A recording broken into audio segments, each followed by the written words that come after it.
Hey guys, driving out here in the garden. So I've been experimenting with different types of drip irrigation out here, and so this is the first foray into drip tape. So I had started out using the 5/8 inch drip line and then punching in the different emitters, but that ended up, because the garden is the size it is, there were too many sprayers, and by the time I got to the end of the line, there wasn't enough pressure for the whole thing. So I swapped it all out and replaced it with 1/4 inch drip line, and that has worked fairly well. Overall, really good. The way that I've put this together, I use 6-inch spacing for each little emitter. So you can see there's 2 emitters, and there's 6 inches between them, and I've spaced them roughly 1 foot apart. So this gives me my built-in square foot garden bed, and I wanted to use the 6-inch spacer instead of the 12-inch spacer because I want to make sure that the soil itself stayed reasonably moist below the surface, because life happens where moisture is. So I don't want to have one tiny pilot of water and then everything else around it is dry. So that's why I chose this system that I did. And like I said, it's worked well. There have been a few issues, one of which, as you could see here, is buildup. Hard water, you're going to get this buildup, and eventually the lines are going to clog. So then I have to check every year which lines are clogged, which ones are not. If they're clogged, I have to cut into the line and then replace it. So there, I replaced it with a connector and just added a new one. So that's something that I have to check every year. The other thing that I have to do is, when I'm adding an amendment to the bed, I have to pull all this up, and then I've got this giant, it's whatever this is, just hanging out. Now I started doing one side, and you can see that where that connector goes in, there's always a drip there, and that means that my wood on the raised bed is getting wet. So to try and ameliorate that, I switched to this design. We'll go over here. I call this my spider, where I run the line up the middle and the connector is in the middle. That means if that drips or sprays in the middle, I'm fine, because it just means more moisture in the bed and not on the frame of the beds. And that's worked pretty well. That's certainly done better than the line on the side.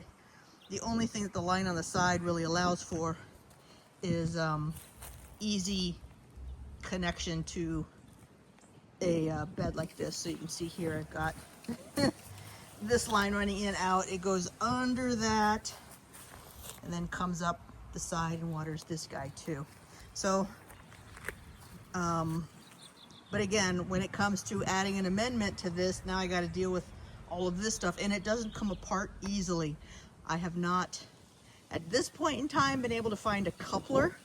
So if you're going to do this kind of thing, I would recommend, if you can find it, have a coupler in here so you can just unscrew it, pop them apart, take it out, put it back together, and you're good to go. But right now I have to lift the whole thing out and farts around it. It's not fun. I don't like it. Plus, like I said, the emitters keep getting clogged because I've got hard water. And then these lines are expensive. So if after a year to 2 years of use, they're now all clogged, it's not like I'm going to run vinegar through the line to try and dissolve that buildup. So it's replace the line. So again, expensive. So that is where this is coming in this year as an experiment. Drip tape. And I'm using straight lines, so that's fine. I will say, trying to put that end into a 5/8 inch pipe is not easy. This is not easy for me. Maybe there are some other people who are like, boop, but for me, that was, by the time I got to the third round, I was freaking exhausted. So This is this is a little bit at a time experiment. But so apart from the same problem with spraying the bed, the other problem I'm so far having with these is the end. So I'm going to have to get a different ending system than what I've got here. But one of the really, really big benefits that, I have loved it so far, is how easy it is to replace that line. So if it gets a tear, if one of those little emitters gets clogged up, because I'll expect they will be clogged up, I just unscrew the green thing there, goes back, and then the little tape just pops right off. And then I unwind however much I want, pop it back on, screw it back down, replaced. How easy is that? And it's a whole lot cheaper than the drip line. So anyway, this is my experiment. We will see how it goes. This is the first time it has run effectively, so I'm swapping it out from the household irrigation system to its own. Let me show you what I'm doing here.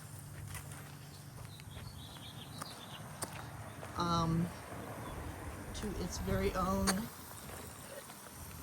line over here. So I just added this today.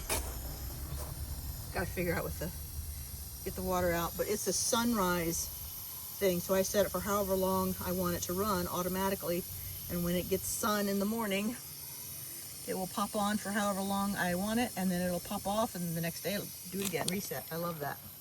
But anyway, so again, that is experimentation with it. I just got to figure out how to get the end done.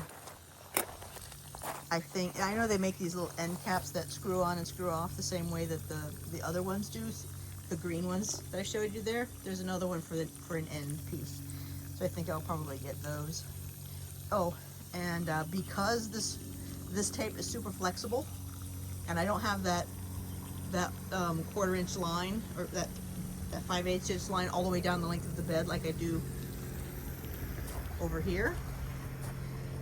When I go to make an amendment, it's super easy to just toss those aside, do whatever I want with the bed, and put them back down. So a whole lot easier for long-term maintenance than the drip line, the 1/4 inch drip line. So so yeah, that's my experiences so far of using the two in a non-commercial setting. So you guys make your own decisions, keep experimenting, figure out what works for you, and your setup. Y'all keep having fun and enjoying your gardens. Bye.